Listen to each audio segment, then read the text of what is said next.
This is Japan Vlog Service.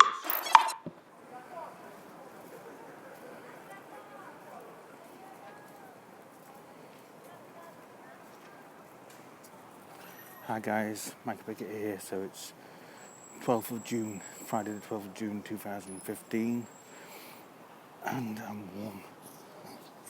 We had 88% humidity today, so I'm constantly sweating.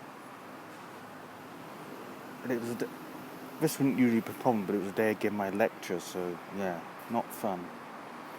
Anyway.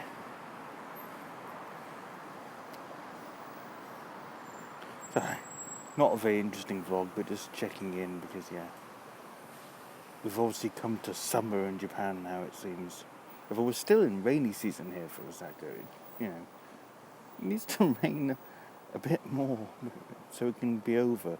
Then it will get really warm. You don't want it to be over, but at least when it rains, the temperature drops. And I want the temperature to drop, basically. That's all. So yeah, I'm praying for rain. Anyway, see ya. Bye.